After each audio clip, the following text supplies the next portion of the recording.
Thank you for joining our Navigating the Unknown discussion today. My name is Kendall Rawls, and I am the Director of Development for the Rawls Group and your host for today's panel. We have received many great questions, so we are going to dive in fast to ensure we get to them all. First, I would like to introduce you to our panelists. First, we have Lloyd Rawls, founder and chairman of the Rawls Group. He has advised business owners on the issues impacting their business for the last 45 years. Lloyd and his alter ego, Dr. Merlot, have seen the ups and downs of our economy, have weathered those storms, and has partnered with businesses just like yours to come out thriving on the other side. George Taylor. George is a partner with Burr Forman in the firm's corporate and tax practice group, focusing on the financing and acquisition of business entities, with an emphasis in the healthcare, manufacturing, and automotive sectors. Matthew Scully is also a partner with Burr Forman. Matthew's practice is focused in the area of labor and employment law. His practice is proactive, focused on managing the complex economic, legal, and business decisions employers must make in effectively managing their workforce. Joe Magyar is a federal tax partner with Crowe. He is a tax office managing partner for the Tampa, Florida office and leads tax services firm-wide for retail dealerships. Renee Winston is the president of People Management Solutions, an HR consulting firm. He previously was a partner with Owl Consulting. He has worked at senior level positions from director of vice president at Popeyes Louisiana Kitchen, Penske Automotive, RML Automotive, the Home Depot at Home Services, and CarMax. He has consulted with diverse organizations from automotive groups, restaurant groups, construction companies, to advertising agencies. Cherie Knowles has over 20 years of HR leadership experience. She is the founder of HR Knowledge Source. Cherie works with clients in a variety of industries, including but not limited to nonprofits, government, technology, higher education, supply chain management, logistics and distribution, professional services such as accounting, litigation, and commercial insurance. And last but not least, we have Dan Gavin, who is a principal with Bernstein.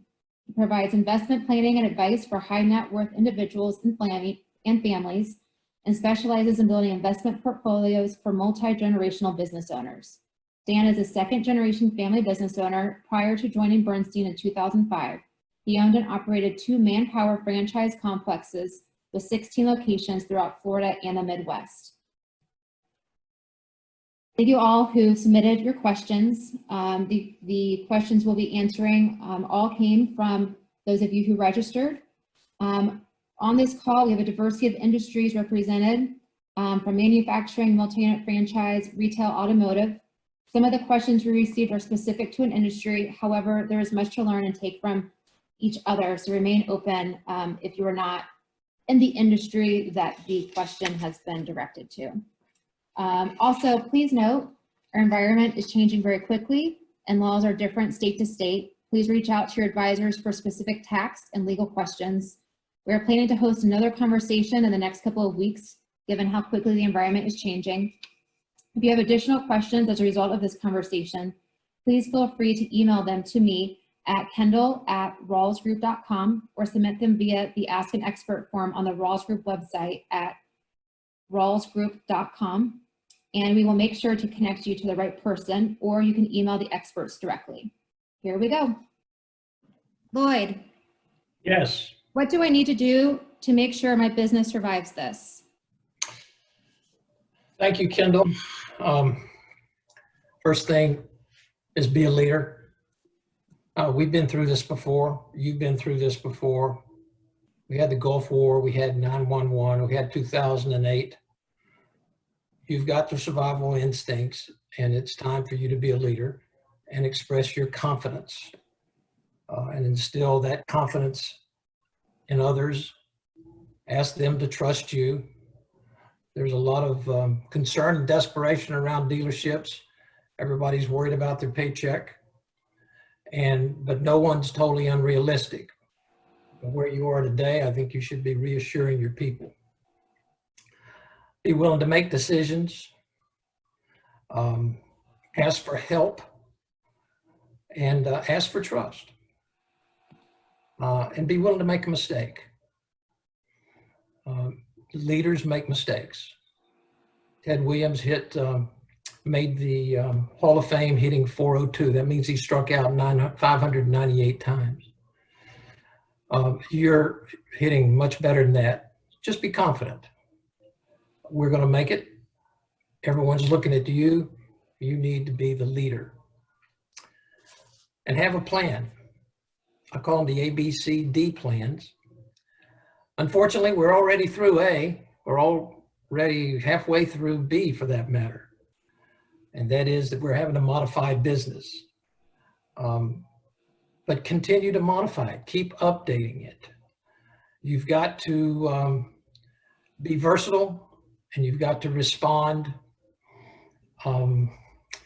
You can handle anything the local governments and the environment throws at you. As an automobile dealer, you've been here before.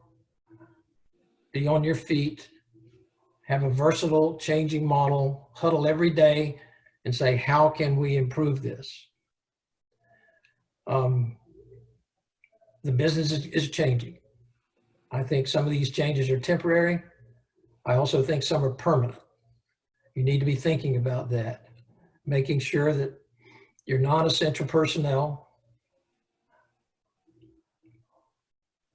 making sure that you are updating your facility, making sure that you are updating the way you deliver your cars and the way you communicate. Rely on your advisors. Your advisors are in the same boat you are. In many cases, they don't know what tomorrow holds, but they've been through this before too, and they can offer perspective. Ultimately, you need to think in terms of this could become a crisis. And in that, what's my cash burn? What's my dry powder? And what's my relationship with my bank? But fundamentally, this is an incredible time for you to expand your business family. Think of everybody that's depending upon you and your business and your family and proactively address them. I'm talking about your employees. Talk to your employees regularly, your vendors, your manufacturers, and your customers.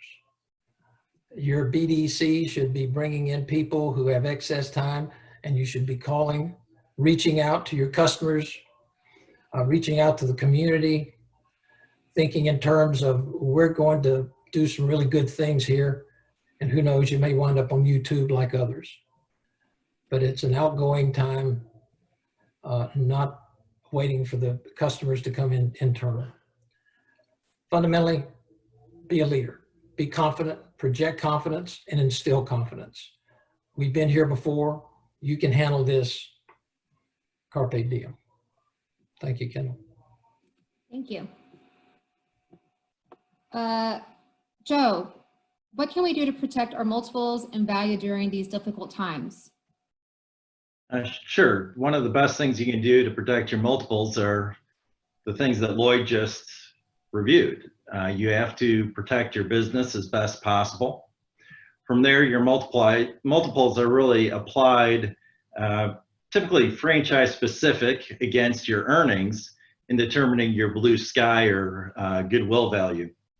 It's important to understand what add backs and deductions might apply to your business, such as excess or below market rent, excess owner or family member compensation, expenses charged to the business that might not apply to a buyer.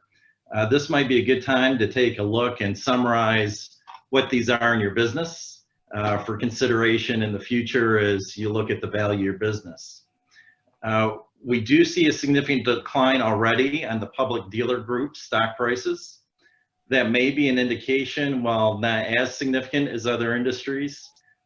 Public groups only account for 8% of industry revenue and less than 6% of total dealership locations.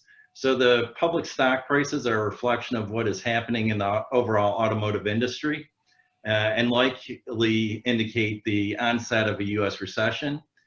In past recessions, we have seen where a segment of dealers, particularly those with limited liquidity, are unable to survive and are sold at a depressed fire sale valuation, while the majority of dealers manage it to survive the downturn, and some groups really thrive, particularly larger private groups that are able to emerge with more stores up by capitalizing on the opportunities that exist in the marketplace for distressed sales. Thank you, Joe. George and/or Matthew, can you speak to the orders to close business, especially those who are franchised car dealerships? One specific we received was they were concerned if they can benefit from Emergency Sick Pay Leave Act if we choose to shut down during Illinois stay-at-home order, but dealership qualifies to stay open as essential business, and then also the rub between the state federal ordering to close a manufacturer state federal ordering to close, but the manufacturer is ordering to stay open.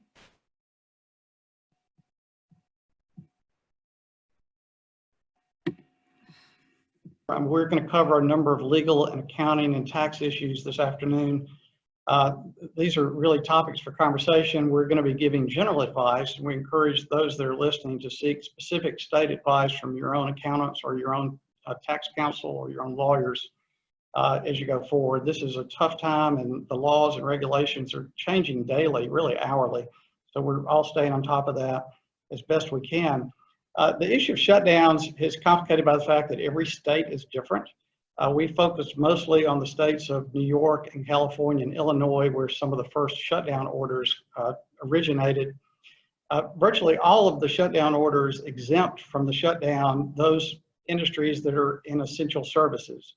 And for the most part, there's uniform agreement that the business of servicing motor vehicles is an essential service. So there really is no doubt among any of the states at this point that you can keep your service departments open. The tougher question is whether you can keep your showrooms open or not. Sort of a good example is the state of Illinois, which included an order that exempted from the shutdown requirement people engaged in the auto supply business. Many dealers seized on that and said, well, we are supplying vehicles, so we have a right to stay open. And that was also the position that the Illinois State Association took. That's now been clarified, and most states are saying that showrooms should not remain open. Illinois has an interesting solution. What they've said that is if someone really needs a car, they could make an appointment. So you're able to sell vehicles by appointment, but you can't leave your showroom open generally for purposes of the shutdown order. We expect that same pattern will probably take place throughout the states. I guess one question that has not been raised yet is whether dealers really want to be ordered to close or not, and that has some labor law implications. But aside from that, I'm going to let Matt, who is a labor law expert, comment on the Emergency Sick Pay Leave Act and the other question that was raised. Yeah, and that's a really good question. There's two parts to the new First Families Response Act. There's the paid sick leave portion of it, and then there's the emergency family medical leave portion of it. There's a lot that goes into them, but the question here is, if we choose to shut down, can our employees be eligible for these pay provisions? And I'm glad it's called a benefit, because I've seen a lot of employers who find it a bit onerous, but the care that's been dangling to the employers who pay under these new leave laws, that you do get a tax credit, that you can offset your payroll taxes.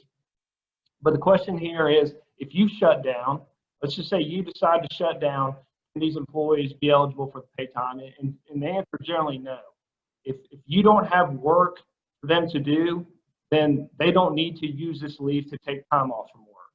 So if you've made the decision to shut down, then they're probably not going to be eligible for this paid leave. The more complicated issue is if you are forced to shut down because of a government order. There's a provision in the paid sick leave portion, and just the paid sick leave portion, which covers 80 hours. If an employee cannot work because of an isolation or quarantine order. Now, right now, it's not exactly clear if that would apply to a business that's been shut down, if that employee would be eligible to the pay. There's two competing lines of thought. One, the employee is not being isolated. The employee can go about their regular day. It's just a business that's been shut down. Another line of thought is most of these orders are broad. They're stay-at-home orders. And not only does that affect the business, that affects the individual from traveling around. So a lot of it depends on what stay-at-home order you're dealing with. We hope to get guidance from the Department of Labor on this, but an important part of all this is this law goes into effect April 2nd. So you have a bit of time before you have to comply with its provisions. And unfortunately, it was a law that was drafted quickly. There's a lot of terms that aren't clear, that aren't defined. And really the burden's has fallen on us and you to interpret and understand these terms. And unfortunately, a lot of the answers are, it's just not entirely clear. We can give our best guess, and there's a 30-day grace period to try and comply, at least before the Secretary of Labor starts enforcing provisions of it. But it is complicated, and for that answer, the short of it is, if you close, no, they can't get it. If you have to close because of a stay-at-home order, it's a maybe. So you're saying it's the first time in history Congress has passed an act that's ambiguous? Yeah, that's shocking.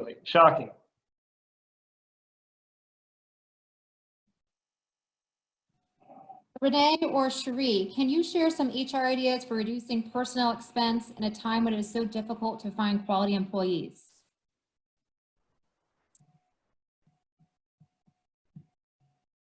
Can you hear me? Okay.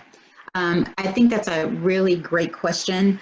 One of the things that we would say is how you treat them now will depend on how they show up for you once you bring the business back. So being real thoughtful about how you make these decisions are really important. Some of our suggestions include, before you get to the need to terminate, if you haven't already reduced staff, to think about, can you reduce their hours? Might you ask them to go part-time or go to an hourly wage where hours are reduced? Perhaps you could ask them to take 1 or 2 days per week as voluntary unpaid leave, just to keep them working. So if that's an option for you. We also recommend you can furlough, and in that case, you're still paying for health insurance. So furlough could be an option as well. You might want to just cut pay temporarily across the board, right? It still keeps people working, but helps reduce your personnel expenses. Look at all non-essential vendor agreements and to see if there are vendors who might be willing to either freeze or defer payment for a while. Look at other, what we call like people expenses, perks and non-essential benefits that maybe you can temporarily stop. So all of those things would really help reduce personnel expenses. Now, of course, if you're in a situation where you truly have to terminate people, make sure that you're doing it in a fair way, that you have a rationale and a reason that can't come back on you later to say there was some sort of adverse action or adverse impact. Thank you. George, can you speak to legislation including COVID-2 and the new legislation funding for COVID-3 proposed by McConnell that would include loan forgiveness? Matt has just covered the loan forgiveness issue. Joe, do you have anything to add to that, our discussion we've already covered? It's really the only thing I would add on the Families First Act and COVID-2 is there certainly are the credits that are refundable to dealers with regard to any sick leave or expanded FMLA payments that they're making. You can look at immediately reducing your payroll tax deposits, including the employee portion of the payroll tax and withholding taxes. There is going to be a form for quick refunds. That form is not yet released, but when it is, it's supposed to be processed and paid within 2 weeks or less. And then you could wait until your quarterly payroll tax return is filed to get any overpayment refunded at that point in time. We're seeing liquidity is very important to most of the dealers, and with those credits that go along with the expanded sick leave and FMLA, that's an important part that we're getting a lot of questions on. Great. This may be a similar question to the one before. Matthew, for businesses looking to qualify for the FMLA paid sick leave, how is the 500 employees measured across the business, especially if there are different locations? Yeah, so there's the Family Emergency Family Medical Leave Act and the new Paid Sick Leave Act. The test both of them use is 500 employees. And unlike the FMLA, where they look at the number of employees or geographic footprint, this law applies to your entire footprint by entity. Now, where it gets complicated is if you have parent subsidiaries and other organizations like that. The law doesn't explain how to interpret these differences, but you can look to the FMLA, you can look to the FLSA for guidance. Both those statutes use tests. One's called the Integrated Employer Test and the other's a Joint Employment Test. So if you're wondering if your parents or subsidiaries, if you can combine everyone to get over 500, or if you could not combine people because you want to be under 500, there's a 4-factor test. It looks at the interrelation of operations, control of labor relations, common ownership. It's a multi-factor test, and really you have to get in the weeds of things to make a determination on it. But generally, if you're under 500, you're going to be covered. There's specific, you can seek an exception with the Department of Labor, but the likelihood of that being successful is very narrow. There may be some carve-outs that the Secretary of Labor promulgates. We're waiting on that. But if you have other entities and you're not sure who's combined, who all gets baked into this number, it's going to be a pretty detailed analysis that we're going to have to undertake. Thank you. Joe, is now a time to look at gifting shares at a low value due to all the uncertainty and lack of marketability? Sure. So certainly from looking at a estate planning, gifting, low value succession planning, all dealers should have an estate plan and succession plan, which is regularly reviewed and updated. This can create an urgency for particularly the large portion of the dealer body who's 60 and over and perhaps most at risk today with the coronavirus. Talked a little bit before about valuations. They're generally based on one of 3 methods or a combination of these: discounted cash flows, public market comparisons, or a net assets plus goodwill or blue sky, where the blue sky is a multiple of earnings. The latter is the most common with dealers, is to use the net assets plus the blue sky value. Then you apply discounts. And so that's one of the things we look at today is, today, if you wanted to go out and sell a store in this environment, who's going to be the buyer and what's going to be your discount for lack of marketability? It may be higher today than it's ever been. And beyond that, as we saw in the past recessions, the 2 years or so following was a good time to do estate planning and gifting as well, because you're able to rely on the lower operating results and lower incomes during those time frames and doing your valuations. And in those cases, we see a number of different estate planning tools, such as intentionally defective trusts and family limited partnerships, often used in the dealership realm in making those gifts and other estate planning moves. Great, thanks. George and Matt, what are the legal ramifications of shutting down a non-profitable dealership or business during this period and laying off all employees? And I can start on that. And I'll look at it from an employment perspective. The first thing you want to consider is if there's WARN type laws in your state. If you're shutting down, the Federal WARN Act, if there's certain criteria that needs to be met. Usually it has to be over 50 employees. So if it's less than 50 employees, you may not be covered under that act, but each state has its own act you want to look at. You'd also need to consider any outstanding obligations you have to employees. That could be earned time they have, be their final paychecks. You would want to consider any employment agreements you have with people. If there's provisions you have to pay out. There's unemployment ramifications potentially as well. What you owe may vary depending on how many people you have file for unemployment. And I'm assuming you're keeping on as an entity in other aspects, but just shutting down one dealership, for example. a lot of states are waiving the impact if you've shut down due to, or people are laid off due to the coronavirus, but not all states have. So you'd have to look at the state-specific issues there. Those are the biggest issues I see from an employment perspective. You're laying everyone off. You've lowered your risk of being sued for discrimination or for the wrong reasons because, well, you fired everyone. But you do want to be careful on how you communicate it and be sensitive to the situation, of course. And so I think messaging is the right way to do it, and considering whether you can find other places for these people and how to make that decision. All right. Also bear in mind that your franchise agreement requires you to stay in business. And there's already been a letter circulated among the Nissan dealers in which Nissan, reminds its dealers of the fact that they're obligated to remain in business and to continue to offer services to customers. There's a somewhat nicer letter that has gone out from General Motors, also reminding dealers of that obligation. I'm not sure any manufacturer is going to get away with, jerking a franchise or putting a dealer on probation under these particular circumstances. Right. Lloyd, what are the long-term implications that coronavirus could have on businesses, and how do we do our best to help minimize these effects?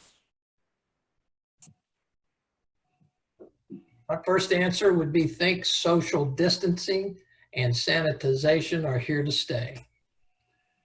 The structuring of your processes should take these into mind.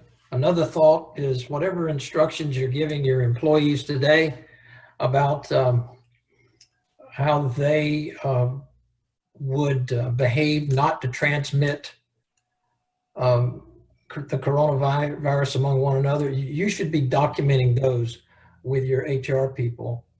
I think when this smoke clears here, the personal injury attorneys are going to come out and they're going to be seeking those companies who did not institute the appropriate hygiene and sanitization between employees. Facilitate changes. Your facility changes. You need to think in terms of potentially having a separate place for delivering automobiles. In bad climates, set up tents, whatever it takes to spread people out, to give your customers peace of mind that they're not going to be caught up into an intense area of people. I'd also be thinking in terms of my critical personnel, long-term. How can you preclude, as an example, having an epidemic within your business office? If one or two people in your business office, if one comes down, that may quarantine your entire business office. And that could be a catastrophe. Same thing among salesmen. Recently had a client who's his number one service tech. His wife is a medical technician. And she was told she was exposed to the coronavirus. Well, when our client found out about it, he said, whoa, you need to go home too. She was on a 14-day quarantine. And I believe we've got to be prepared for this in the future. The coronavirus is not going to go away. And Corona 2 or little Corona, we have to assume they're around the corner. I'd be suggesting think in terms of off-site service. I would consider booths in my waiting areas where people could be separated from others who may be coughing. I think there's long-term changes that are going to be required. I think in terms of a service to sanitize cars, you might even offer this service in a proactive way that we sanitize cars. We'll come to your house and sanitize your car. You bring your car to us, we'll sanitize it. I think this is going to be part of our future culture. And whoever can get out in front of that, I think it is going to have an opportunity to distinguish themselves. And don't let me be the first one to also tell you that in the future, credit life may be coming back to our dealerships. It's sort of become obsolete over the last 10, 15 years, but and maybe there's a credit disability policy because when someone is inflicted by a disease like this, mortality is an issue, and certainly being out of work. I would also be thinking in terms of promoting familiarity and trust. If you buy a car from Dr. Merlot, you can be sure that car's sanitized. If you buy it from the neighbor down the street, who do you know that's been in that car? And who wants to buy a car from out of town? Somebody you don't know. You don't even know who drove that car to you when they brought it. You can trust the Dr. Merlot dealership because we provide you a safe car. It's that kind of thinking that I think we're going to be dealing with in the future. And fundamentally, I just got to tell you, I think this is an extraordinary time for everyone, for all businesses to expand their business family. And the way you do that is think proactively, compassionately, and empathetically. Thank you, Kendall.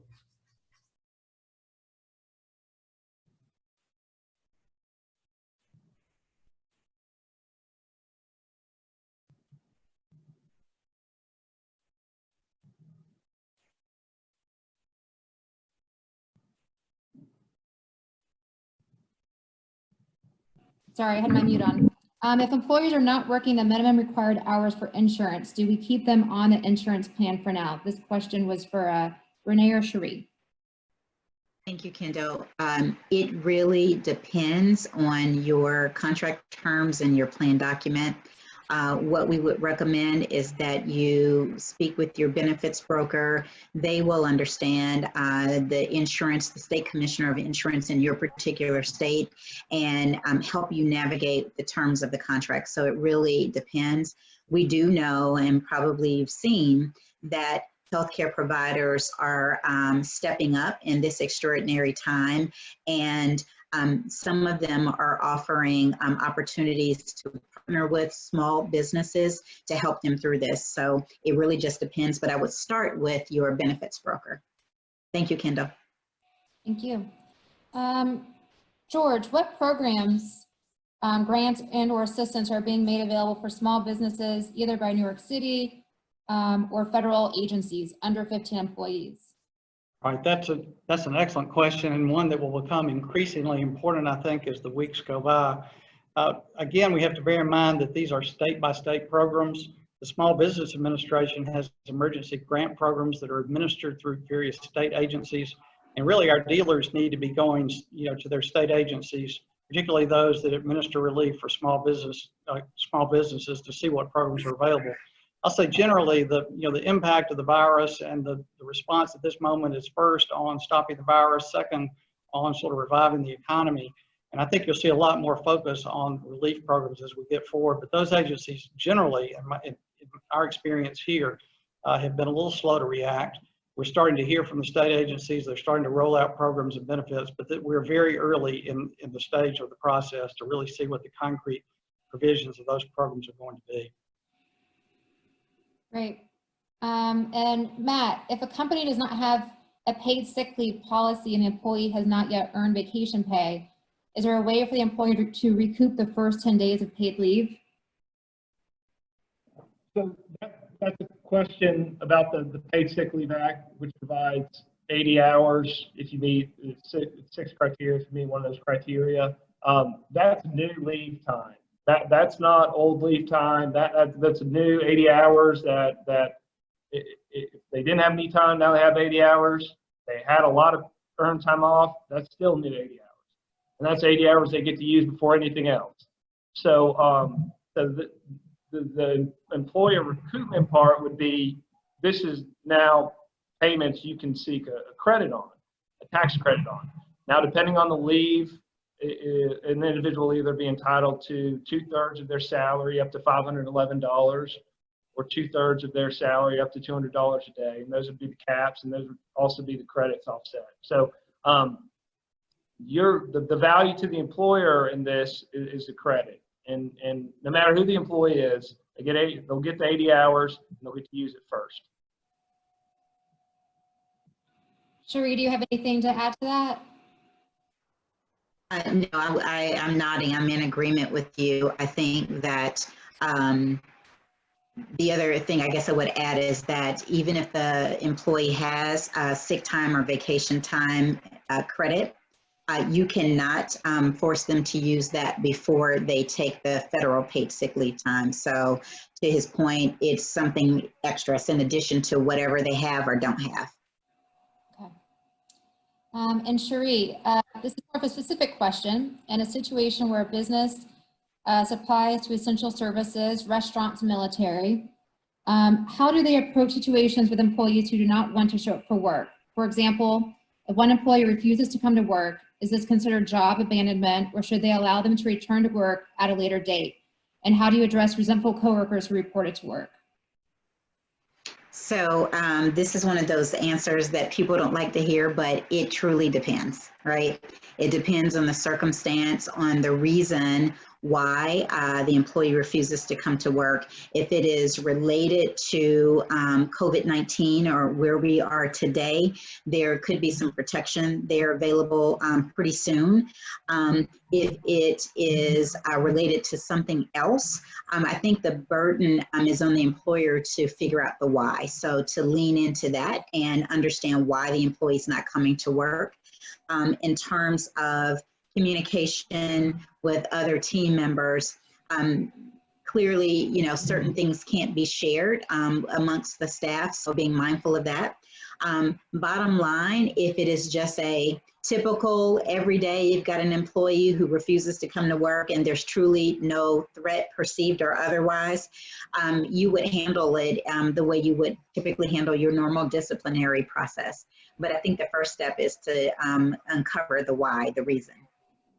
Thank you, Kendall. Another one for you, Cherie. For employers that are okay and want to pay their employees, can they supplement monies from the state and federal leave and unemployment legally? Also, can they temporarily pick up the employee cost of insurance? So the first thing I'll say is great for wanting to think through and do the right thing to the best of your ability. I would turn the legal question, the legal aspect of that over to our employment attorney. Don't want to speak on his behalf, but I will say that if you're wanting to pick up the cost of health insurance temporarily to relieve the employees of that burden, that's on you, so you could do that, but the other part I will defer to my colleague. Yeah, so unemployment is going to be a creature of state law. Typically, state law will look at the income the employees earn for determining what benefits they'd be eligible for. So if you're paying the employee while they're out on unemployment or they're able to use paid time off, that would offset any unemployment that person would be entitled to. But kind of in a new world right now. And I've heard of some states that are actually waiving this and they're stacking. Whereas if you're eligible for unemployment because you've been furloughed, for example, if the employer lets you use paid time off or something like that, that can be stacked on top of what that person received through unemployment, which is a great thing. And then in addition, this new federal stimulus plan we hope gets passed this week may have significant improvements on unemployment in terms of what employees are eligible for. So that's something to watch closely. So there's a lot of moving parts on this. It's going to be state specific. You're generally speaking, you can't stack, but a lot of states have taken upon themselves to issue new guidance on this point. Great. Matt, how do employers determine if an employee's request for paid sick or family leave is eligible? Yeah, that's a good question. So unlike FMLA or some other like statutes where there's been a government that's issued guidance for us or documents that we can use, we don't have documents right now to use. Our firm's created some that we recommend employers use, but what you can do is you can ask questions. So if someone said, I've been diagnosed, you could ask for the medical documentation showing they've been diagnosed. If someone says, I have to be off to care for an individual who has the coronavirus, you could ask for documentation. If someone says I have to be out because I have to take care of my kid who's out of school, you could ask for support that the school's been closed, and you could probably ask questions if alternative arrangements could be made, or if there's another spouse at home who could watch the kid. The point of this is not to drill people and make them feel uncomfortable and think they're all out to trick you and lie to you. But you can ask reasonable questions so that this leave is not abused. And you can ask for reasonable documentation. So, and I recommend that you do. One, because you don't want people to take advantage of this situation. And two, at the end of the day, you're going to want to ask for tax credits for these leaves.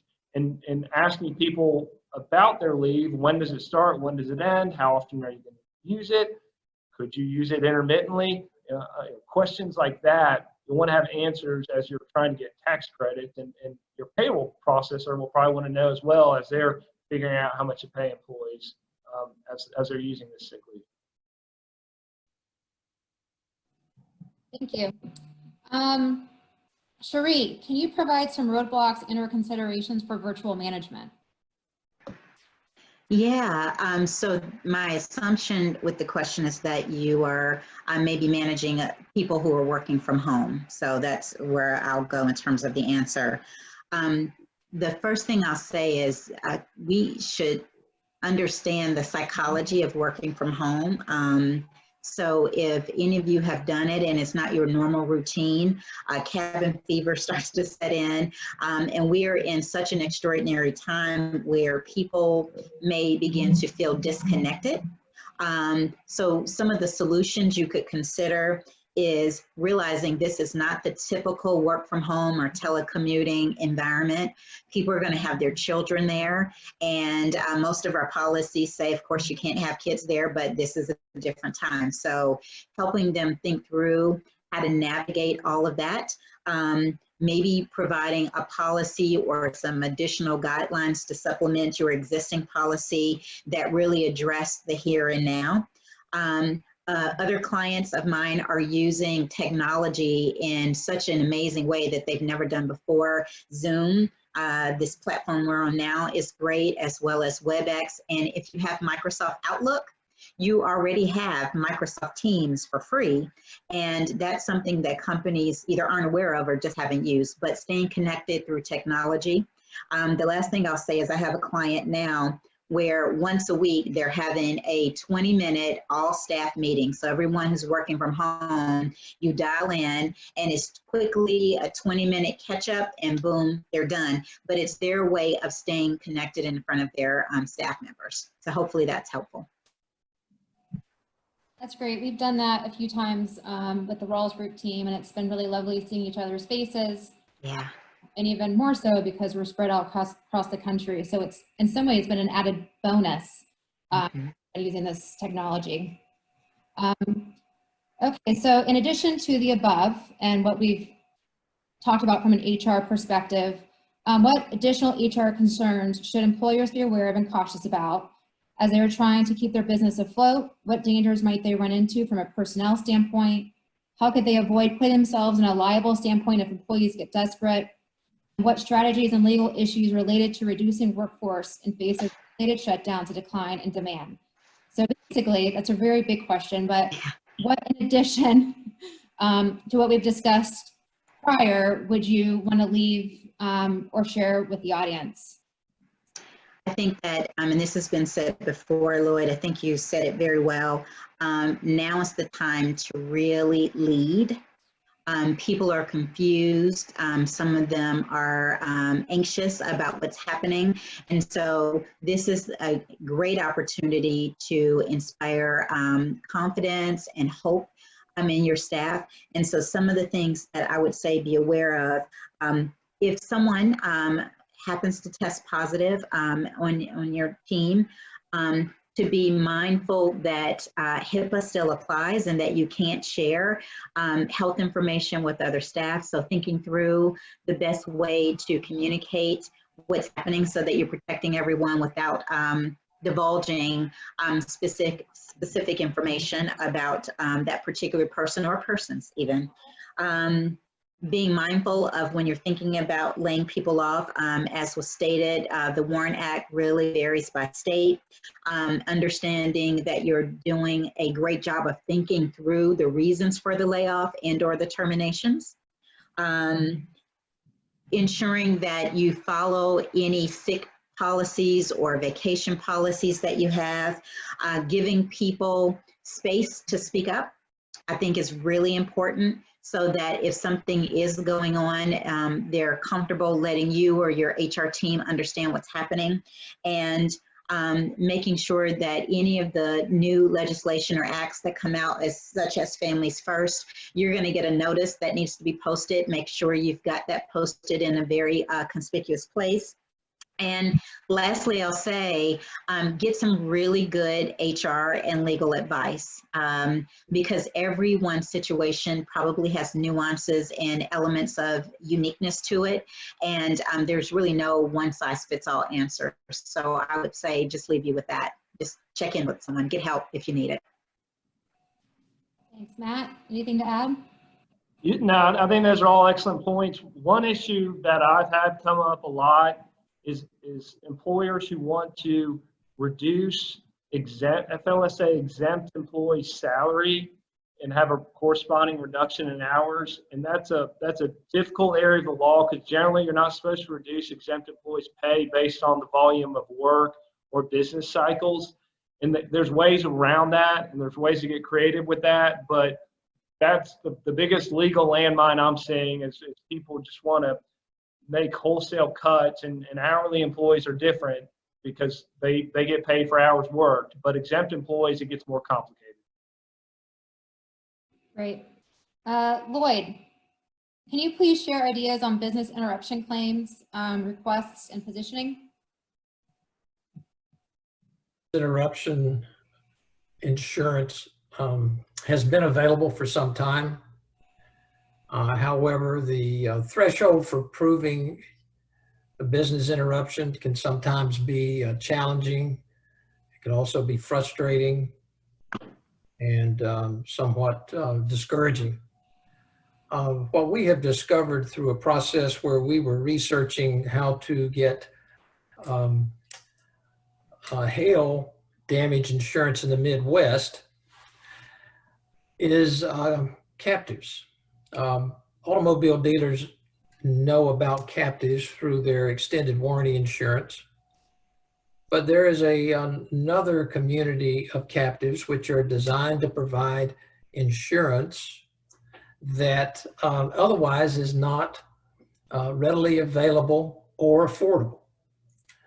And there are organizations across the country who will help you develop and administer a captive, which is a small, classified as a small insurance company, in which you can insure specific issues such as business disruption, business interruption, loss of a key employee, a political risk, that is being forced to shut down by a political community, loss of a license, loss of a franchise, extortion, technology interruptions, all these forms of very bizarre and not particularly common occurrences, which can really lay havoc on a business. And fundamentally, these companies allow you to set aside a tax-deductible reserve for covering these issues. And it's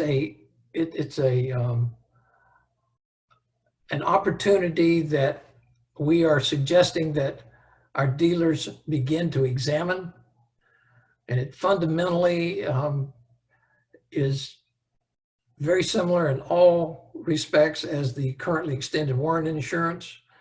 But in addition to warranties, you are able to write policies to cover specific needs that you encounter and you are concerned about.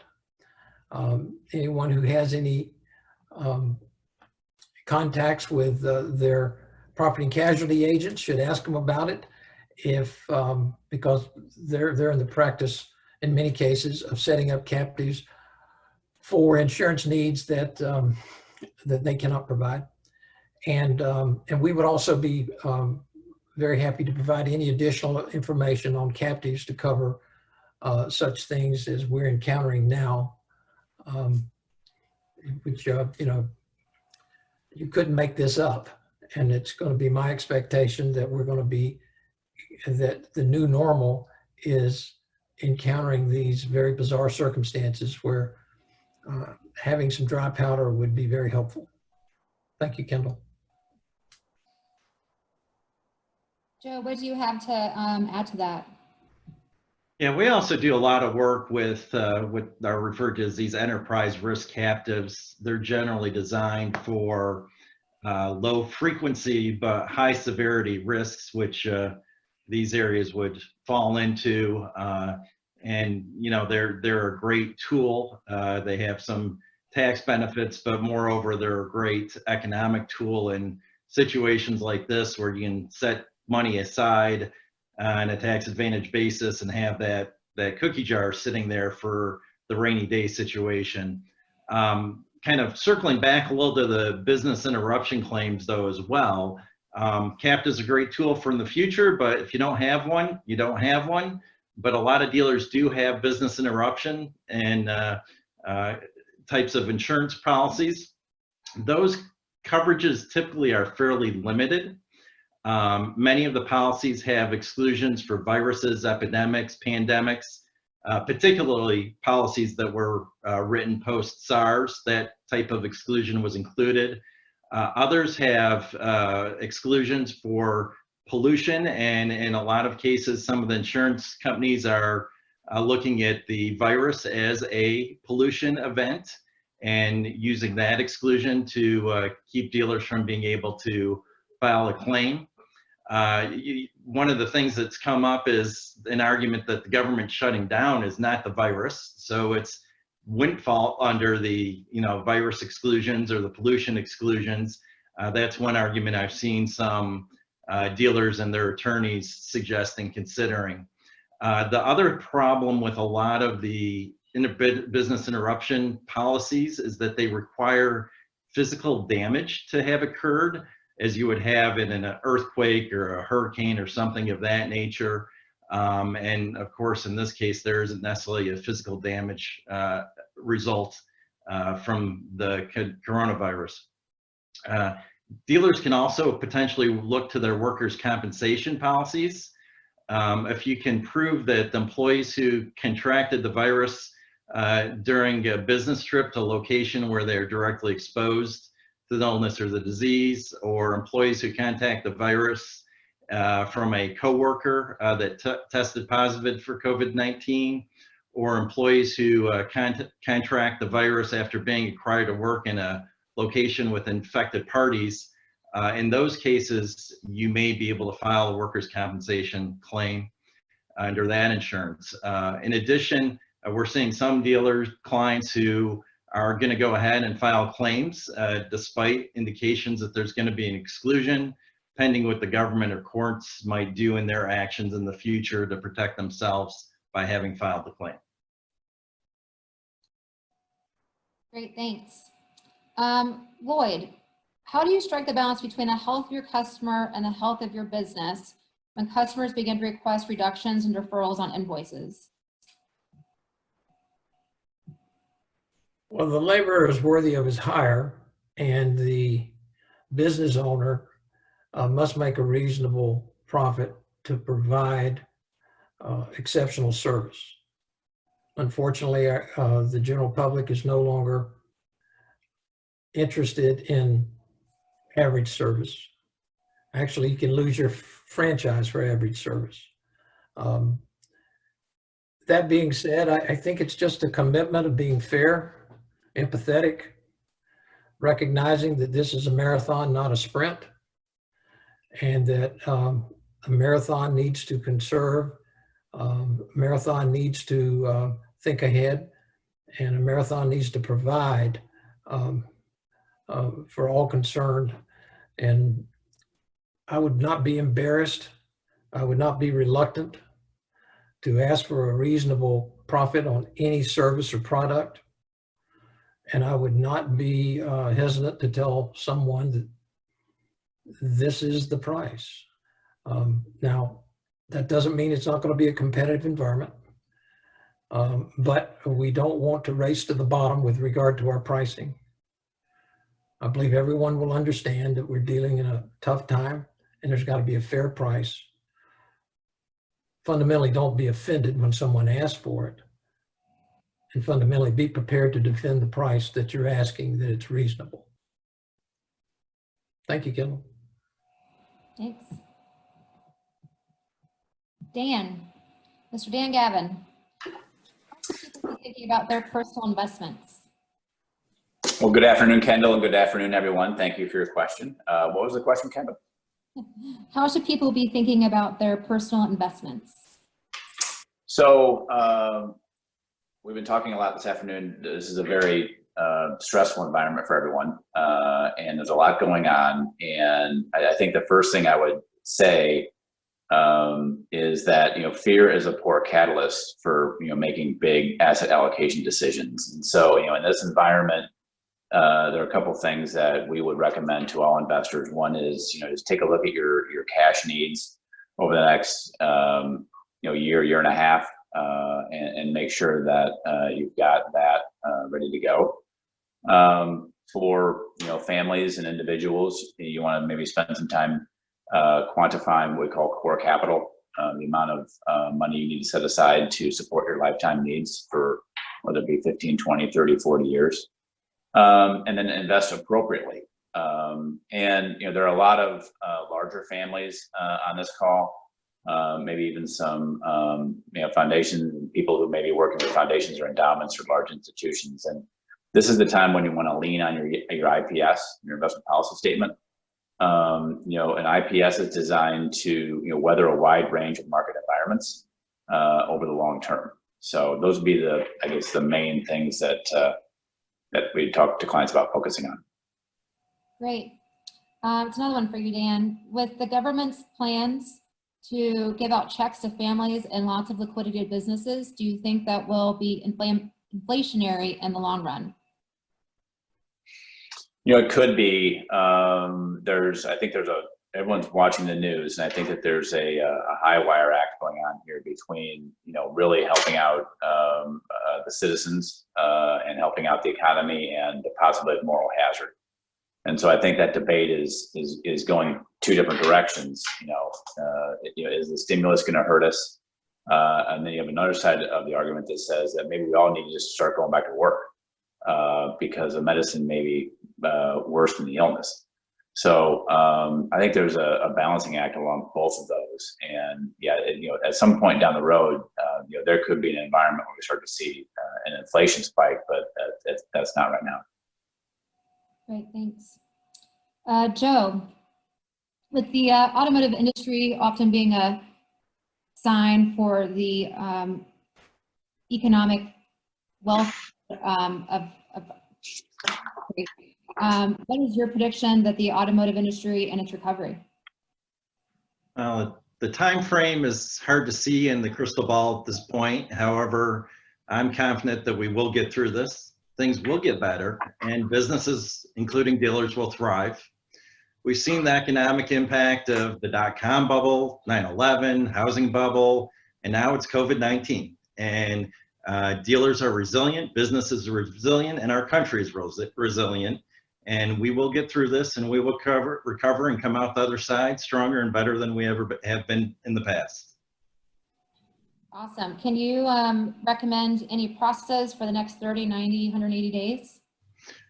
Sure. I know we've talked to a lot of dealers about, immediately things that they're doing, placing emphasis on AR collections, extending their cash payments, floor planning all their eligible vehicles, reducing their inventory purchases, big expense advertising, review their advertising plans, plans for, locations where there's a possible government closure, looking at requesting a grace period for rents. I also know that some of the DMS providers have already provided relief to their customers. We had a mention about reviewing your manufacturer agreement requirements earlier, looking at your service departments, things like offering valet service, sanitizing customer vehicles before and after service, eliminating your shuttle service, monitor your loaner fleet. On the sales side, review your digital capabilities. What's your capability for online sales and remote delivery? If anyone shows any signs of having been exposed or appears ill, send them home. A lot of dealers are setting up an HR resource page, and a lot of our dealers are also instituting a hiring freeze to make sure that they're able to control the employees that they have now and not adding more. So that's just a kind of a quick list of things we've seen our dealers doing already. Great. And then what insight can you share for those concerned about cash flow? You know, I think the cash flow is critical. There are a number of tools out there right now, and hopefully we'll see more with some of the potential like the CARE Act legislation. One of the big tools that dealers have right now is on a tax payment side. Any 2019 remaining taxes due, first quarter estimates are deferred until July 15th at this point, with an unlimited amount. So no matter how much they owe, they have the opportunity to defer those amounts until July. And hopefully that'll get us to the point where the storm will be mostly weathered, or if not, there'll be some further extension of those payment opportunities.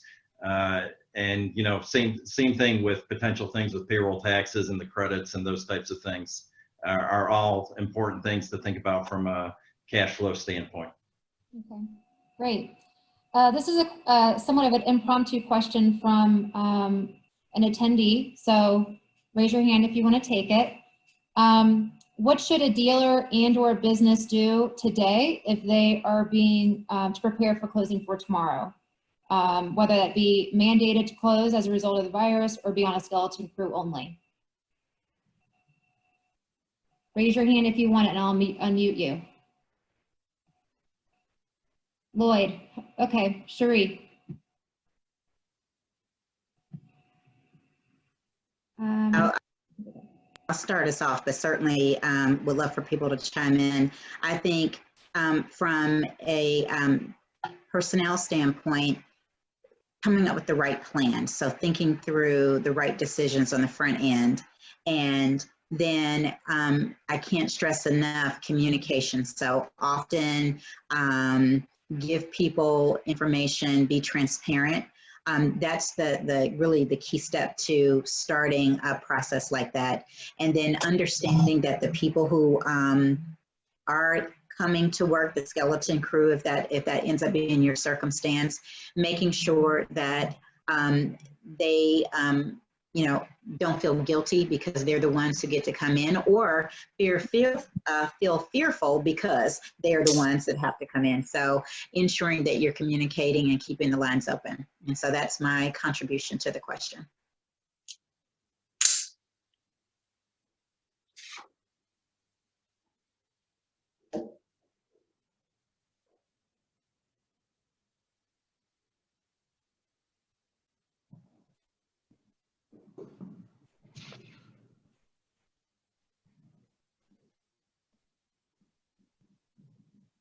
Matt, go ahead. Yeah, I would add to that for the communication part. I think about the questions you're going to get. One of them is going to be unemployment. What's my process?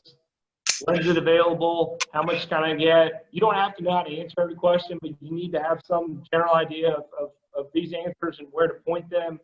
Some state agencies allow employers to submit records of all the employees who've just been laid off, and this can expedite the unemployment process. Another question a lot of people are going to have is about benefits. Does this mean my insurance ends immediately? It typically shouldn't, but you need to understand how to communicate that. Benefits won't last forever, but they're not going to go in tomorrow, and how to communicate that. And I think those are the two most common questions we're seeing. And then for those exempt employees I was talking about previously, generally I think you'd want to pay them through the week. You know, maybe we could finesse that a little bit, but I would pay them for that week, and then obviously get in touch with your payroll processing and let payroll know that there's some changes and the need to act accordingly. Yeah, just to piggyback off something Cherie said, and this is not a dealership, this is a law firm, but we have over 500 employees. And even now, I mean, in anticipation of things changing as we go forward, we're having almost daily conference calls, especially since many of our employees are working from home. We'll have calls every other day, or in some cases every day, with all our staff, just answering questions and letting them know what's going on. And I think if you have a good line of communication now, when you're communicating news that's maybe less than happy, you'll get a much warmer reception, because at least you've been keeping your employees informed. Dr. Merlot, I saw you raise your hand. Yes, I would suggest that you have a well thought out plan as to how long you're going to pay your people, which in many instances will be determined by how long you can pay them. How much you're going to pay them. Is it going to be across the board percentage drop? Which employees will be full-time, and will there be a significant advantage of being full-time, and which would be part-time? And how will you rotate them? Because I don't think there's, I mean, with the coronavirus, we need to understand that everyone's vulnerable. And if you have just a core group of people who are operating during a downtime, and that group of people get sick, I mean, now you're up the creek. The focus is a plan. Think through it. Sit down with your team. You got a great team. And heck, if you can, you've done so much for so long with so little, you can now do the impossible with nothing. So sit down with your folks and figure this out. What you don't want to do is say, okay, this is our plan, but then tomorrow change the plan and next week change it again. Now have a well thought out plan, execute the plan, understand it's not perfect, understand it's something you've thought through, you prayed about, and then execute it with praise and thanksgiving. Thank you. Lloyd, what does succession planning look like now, and advice for clients? Well, succession planning hasn't changed. As I've always said, survival is a predicate to succession. Sometimes we have to look more at our toes than we would like to. And right now is a good time to be looking at your toes, to be figuring out where your next step is. Because we don't want to stumble here. We need to make sure that we're solid, we're stable, we're on the right path. And then we can look up and we can start to focus more on the path ahead of us and the horizon, which is where succession planning is. This is just another challenge. We've had them before. Hope I'm not the first one to break the bad news to you, but we're going to have more of these. Where the rewards come, also come the risk. And over the last 10 years, there have been some really nice rewards in this business. Now's the time for us to maybe reinvest, put a little money back in the business. And now's the time for us to be thinking in the future of, you know, what does our business look like? I assure you, this is an incredible time to expand your business family, to include your employees, to include your customers, to include your vendors, to include your franchises and your bankers, and not also to overlook keeping a little dry powder, because the phone's going to ring. And those people who are focused on succession understand that they have to keep dry powder. Working capital is the lifeblood of life. And if you've got some extra working capital, you're going to have an opportunity to expand your base. Thank you. Joe, do you have anything to add? No, I think Lloyd did a great job of summarizing that. I might add that it's a great time to look at succession planning a little different from just estate planning. Succession planning is about who's going to run your business tomorrow and how do you plan for that and build that team. And this is a kind of an unprecedented opportunity to look at who's on that team, who's part of your management group, and who can help you take this business forward in the long term. And there's a great opportunity here for that in your succession planning. Let me further add, Kendall, that when you're making these decisions, if you're an old crotchety guy like me, the good news is you've got some young, strong leaders, younger, strong leaders who are in their, who are really in the best part of their careers, their 40s and 50s. Rely on them.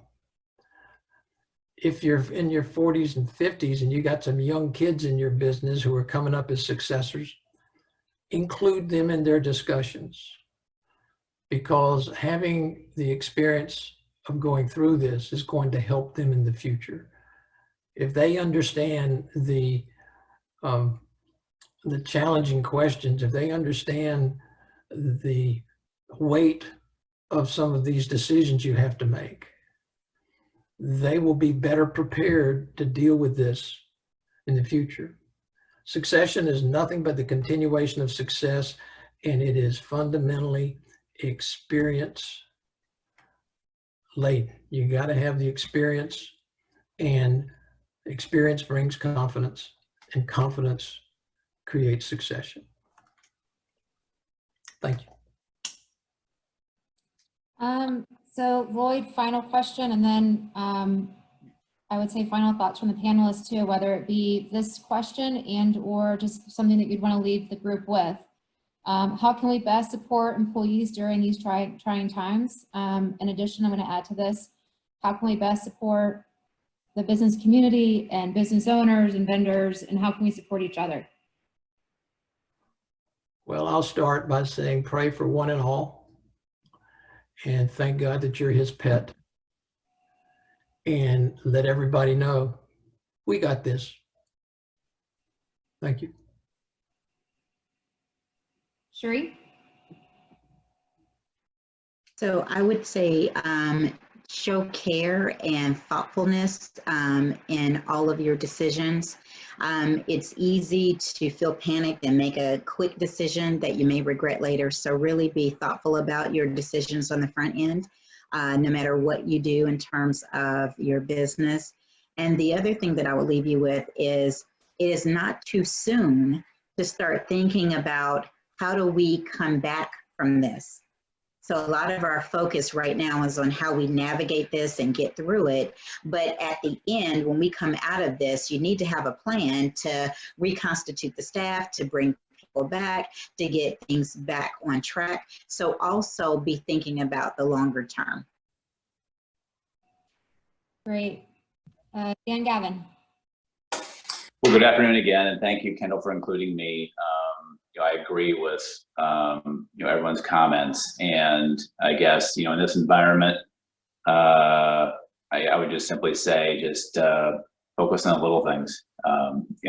Working from home around here means you put away your dishes and you do some of the daily stuff. But when you walk in the neighborhood, you see people waving more, and you see people just being kinder and nicer. And so I would just say focus on the little things, and like I said, everyone else said, we'll get through it. Good luck. Joe. I'd say do the right things, take care of your teams and your family, and thank you, Kendall. Appreciate it. And George and Matt. Well, this won't surprise you that from the state of Alabama, we'll remind you that this is a team sport. And we all need each other. We need family, we need friends, we need our professional advisors. I would say, don't try to do this on your own. Don't try to make a decision which you're not qualified to make without consulting others, because there are plenty of us out here. There's people in your organization that you can reach out to, and we really are all in this together. So this is a time to work together and get through it.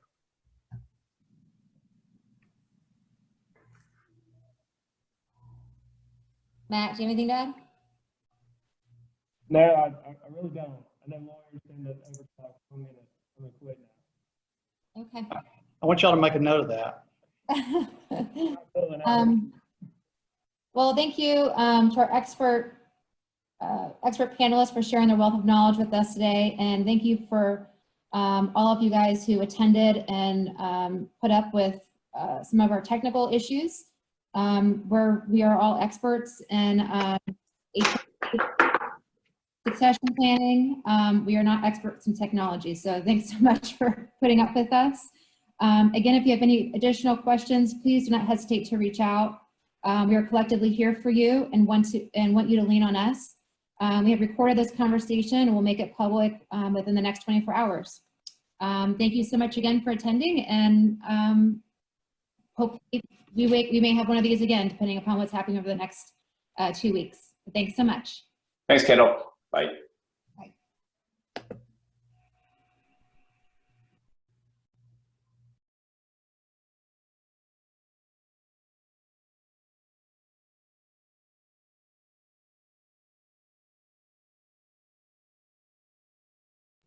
Good job, everyone. Thank you. Thank you, Kendall.